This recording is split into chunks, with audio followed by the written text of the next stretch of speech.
Chaque année, au cœur de l'hiver, la Sérénissime semble s'éveiller dans un éclat de masques, de soie et de mystère. C'est le carnaval, l'un des plus anciens, l'un des plus fascinants au monde. Venise, pendant le carnaval, ce n'est pas seulement un lieu, c'est une émotion, un rêve dont on ne veut plus se réveiller. D'aussi loin que je puisse m'en rappeler, cette destination n'a jamais été dans le top des endroits de mes rêves. Alors oui, je voulais y aller, surtout avec la montée de l'eau, mais ce n'était pas ma priorité. Je me disais, oh, et bien si un jour j'ai l'opportunité, eh bien j'irai.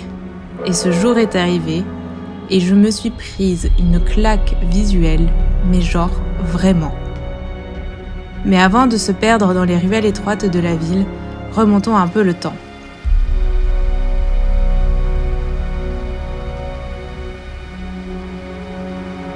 Début mars 2025, nous nous sommes envolés depuis Paris pour à peine 1h30 de vol.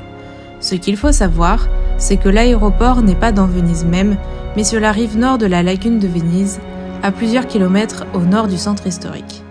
Pour rejoindre l'île, il faut soit prendre un bateau-navette, soit prendre le bus, et c'est la deuxième option que nous avons choisie. Pour arriver à notre Airbnb, il faut ensuite prendre une Vaporetto. C'est un petit bateau moderne qui sert de navette pour les touristes principalement. Les locaux utilisent leur propre petit bateau d'après ce que j'ai compris.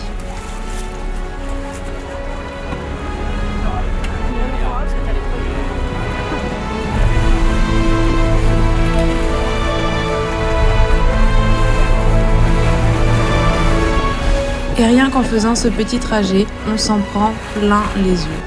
La première chose que j'ai aperçue, c'est l'architecture. Chaque bâtiment semble raconter une histoire. Il n'y a pas une façade qui ressemble à une autre, pas un seul mur qui soit banal. Tout a du charme. Un charme un peu décoloré, parfois un peu bancal, mais c'est ce qui rend Venise vivante.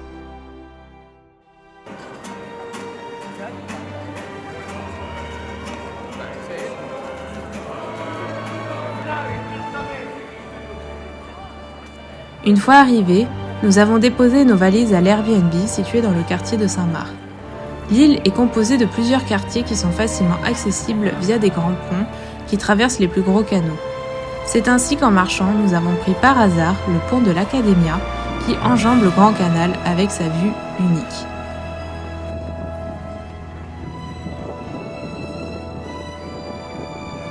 Il y avait là un petit café où nous nous sommes arrêtés afin de manger des pâtisseries locales ainsi qu'un chocolat chaud. Bon alors, vous m'excuserez, mais je n'ai pas du tout apprécié ces pâtisseries, je suis plutôt team tiramisu. On a l'impression que la ville respire, qu'elle a une âme. Même les détails qu'on pourrait ignorer ailleurs, une fenêtre entr'ouverte, une porte usée, une statue posée dans un jardin, ici ils arrêtent le regard. On ne sait plus où donner de la tête, et pourtant on prend le temps. On prend le temps de regarder en l'air, on prend le temps d'admirer les courbes des bâtiments, qui sont parfois plus très droits, de regarder les couleurs, de regarder les reflets. Tout est beau, tout semble actif. Car malgré le fait que les voitures soient interdites sur l'île, elles semblent toujours en activité. Et c'est l'un des points qui m'a deuxièmement marqué, et sur lequel nous avons mis plus d'une journée à comprendre, l'absence de voitures. Ça paraît anodin, mais une fois sur place, ça change tout. Plus de bruit de moteur, plus d'odeur d'essence, plus de stress pour trouver une place de parking, plus rien, absolument rien. À la place, tu te déplaces uniquement à pied. Pas de vélo, pas de trottinette électrique, pas de scooter qui te frôle, juste de la marche, le bruit des pas sur les pavés et le clapotis de l'eau tout près. Et franchement, c'est juste incroyable. Tu prends le temps, vraiment le temps, tu marches lentement, tu regardes autour de toi, tu te perds un peu et la pire chose qui peut t'arriver, c'est soit tu tombes sur un cul-de-sac avec des marches qui plongent directement dans le canal, soit tu croises un livreur qui pousse son diable chargé de cartons ou de bouteilles. C'est tout. Pas de klaxon, pas de vitesse, pas d'angoisse. Venise te force à ralentir et à vivre la ville autrement.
revenons à notre balade où nous avons fait le tour de la place afin de repérer les lieux et notre lieu de dîner. Ce restaurant avait l'air incroyable d'intérieur et nous avons réservé une table pour le soir. Juste en face du Cadrino se trouve de l'autre côté le mythique Café Florian. Nous y reviendrons plus tard, mais pour le moment nous admirons les costumes sur le thème Harry Potter de la soirée de Florence pour la Nuit des Rois.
Pour l'heure, nous avons dîné, j'y ai mangé les meilleures pâtes de ma vie et surtout le meilleur tiramisu de tous les temps. Préparé sur place, c'était un vrai régal pour les yeux et surtout gustativement. Et c'est le ventre bien rempli que nous sommes rentrés à notre Airbnb, prêtes pour le lendemain qui s'annonce riche en visites.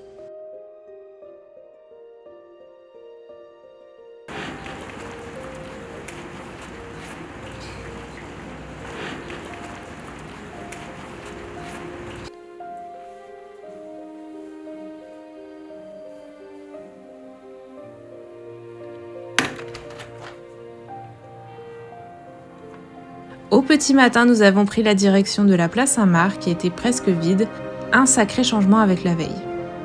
Nous avons longé le Café Florian, le Palais des Doges, pour atterrir dans le seul restaurant ouvert pour prendre notre petit déjeuner, afin d'être prête à visiter les différents musées.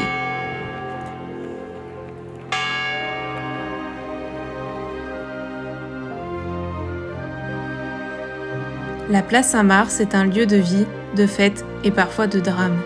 Et une chose est sûre, c'est que si les murs pouvaient parler, il faudrait plus d'une vie pour raconter tout ce qui a été vécu en cette place. D'ailleurs, pour la petite anecdote, il est difficile de parler de la place Saint-Marc sans évoquer ses habitants les plus envahissants.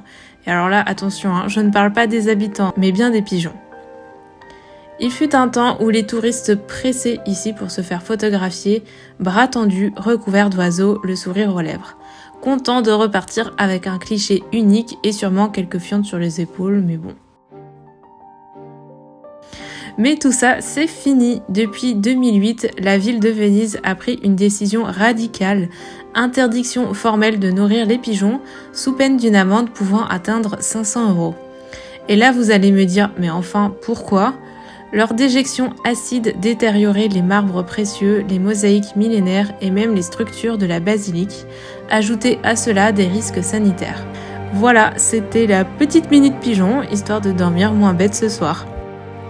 C'est ainsi que nous avons commencé notre visite de Venise par le Palais des Doges, l'un des plus fascinants symboles du pouvoir vénitien, éclatant, énigmatique, mystérieux. Ce n'est pas un simple palais. C'était le cœur politique et judiciaire de la République de Venise pendant plus de 1000 ans. Si vous vous demandez à quoi peuvent servir ces petites boîtes murées en forme de tête de lion, eh bien tout simplement, les citoyens pouvaient glisser des dénonciations anonymes. Chacun pouvait accuser un voisin, un rival, un noble. Je vous laisse avec cette info, à vous de juger ce que vous en faites. Bon, plus sérieusement, les boîtes de dénonciation de Venise se distinguaient par le fait que les dénonciations anonymes n'étaient légalement acceptées que si elles concernaient les représentants des autorités et non pas des particuliers. Elles étaient utilisées pour inviter à la dénonciation des agents du gouvernement qui abusaient de leur pouvoir, du moins en théorie. À travers la ville, chaque boîte servait une cause différente, comme les impôts, les fraudes ou les litiges commerciaux en fonction de sa localisation. Les boîtes étaient accessibles à tout moment du jour ou de la nuit, mais la priorité était accordée aux billets signés. Chaque note était lue et traitée par le service concerné. Les complaintes signées et soutenues par des témoins étaient souvent examinées par l'un des principaux organes gouvernementaux de Venise, le Conseil des 10.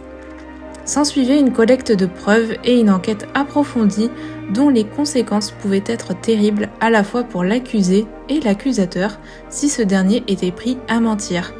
Les crimes les plus graves étaient passibles d'une incarcération dans les prisons notoires de la ville, d'un exil ou même d'une exécution.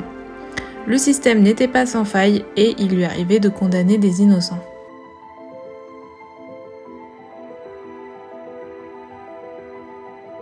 Tout commence au IXe siècle avec la construction d'une première forteresse pour abriter le doge, alors que Venise se structure comme une puissance maritime indépendante. Ainsi, pendant que les voisins de Venise étaient dirigés par des princes, des rois et des sultans, Venise était gouvernée par des ducs élus, les fameux doges de la République. C'est cette originalité politique républicaine qui a permis à Venise de traverser autant de siècles tout en conservant son indépendance. Le doge est le nom donné aux représentants à l'époque. Il avait pour attribution principale de décider la guerre ou la paix, de commander les armées, de présider le Sénat, mais il ne pouvait prendre aucune résolution sans l'assentiment du Conseil des 10. Le palais a été reconstruit à plusieurs reprises, après 3 incendies dévastateurs. L'actuelle version date en grande partie des XIVe et XVe siècles, en pleine époque gothique. Une dentelle de pierre aux lignes légères et élégantes, presque paradoxale pour un édifice de pouvoir. Ici, le marbre rose et blanc remplace les murs austères des châteaux forts. Venise voulait affirmer autre chose, son raffinement, sa richesse, sa puissance douce mais implacable.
Nous arrivons dans la salle du Grand Conseil, la plus grande d'Europe avec ses 53 mètres de long. Elle pouvait accueillir plus de 2000 personnes. C'est ici que l'on votait les lois, que l'on décidait des guerres, des impôts et des alliances. Il y a un détail que je n'ai malheureusement pas remarqué, trop occupé à regarder un peu partout toutes les peintures. Tout autour de la salle est peint des portraits de chacun des 76 doges que connut la République, sauf un. Tout au fond de la salle, le portrait de Marino Faliero, 55e doge de Venise, a été effacé. En 1355, il tente un coup d'État et veut devenir dictateur. Mais il échoue. Il est arrêté, jugé et décapité dans le palais même. À sa place, il y a une cartouche noire avec une inscription « Ici devait se trouver Marino Faliero, décapité pour sa trahison. Un effacement volontaire et un avertissement éternel. Parmi les œuvres d'art exceptionnelles du palais se trouve la peinture nommée le Paradis. En 1577, le palais des Doges est en partie détruit par un incendie. La toiture de la salle du Grand Conseil s'effondre. Un concours est alors organisé pour remplacer l'ancienne toile. Malgré des différences radicales de style entre tous les candidats, le jury désigne 2 vainqueurs. Véronèse est élu gagnant, mais meurt 6 ans plus tard alors que le tableau n'est pas commencé. La commande ira au grand vaincu, le Tintoret, qui a présenté entre-temps une autre esquisse plus conforme à l'ère du temps. L'œuvre dépeint une vision céleste sur Terre et son but serait d'influencer le Conseil dans ses décisions cruciales. Par sa grandeur et sa puissance visuelle, cela devait être un moyen pour guider le Conseil pour qu'il prenne des décisions réfléchies et appropriées. La grandeur de la peinture servait de rappel constant de la responsabilité et de l'importance des choix faits dans cette pièce, soulignant l'interconnexion entre l'art et la prise de décision politique au sein du Palais des Doges.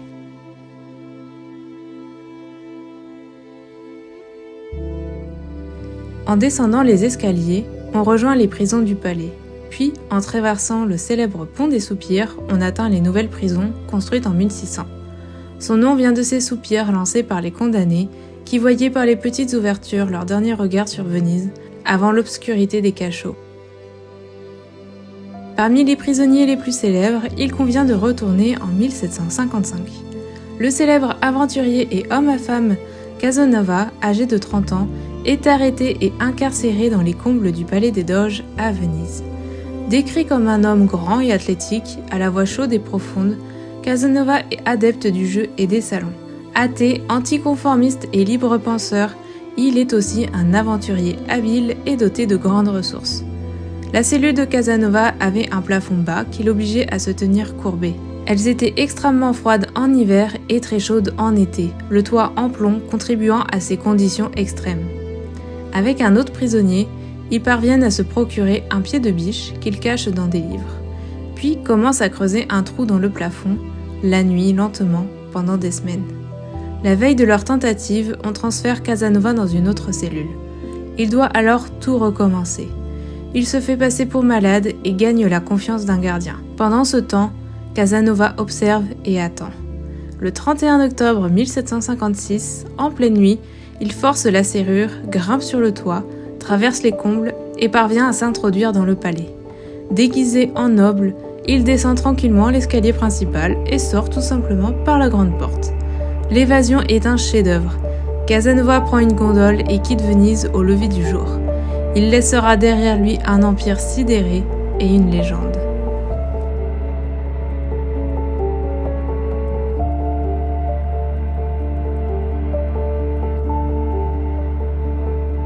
On peut entendre les murmures dans les couloirs du palais résonnant en écho à propos de trahison, d'interrogatoires secrets ou de jugements à huis clos. Le Palais des Doges, c'est une œuvre d'art, autant qu'un labyrinthe politique. Mais la République de Venise elle-même, pourtant si puissante, si stable, finit par tomber. En 1797, Napoléon entre dans la ville sans tirer un seul coup de canon. Le dernier doge abdique. Il quitte le palais, mettant fin à plus de 1000 ans d'indépendance vénitienne. Aujourd'hui, le Palais des Doges est devenu un musée, mais rien n'a changé dans l'atmosphère. J'espère que cette première partie de voyage à Venise vous aura plu. Je vous dis à très vite pour de nouvelles aventures dans le temps.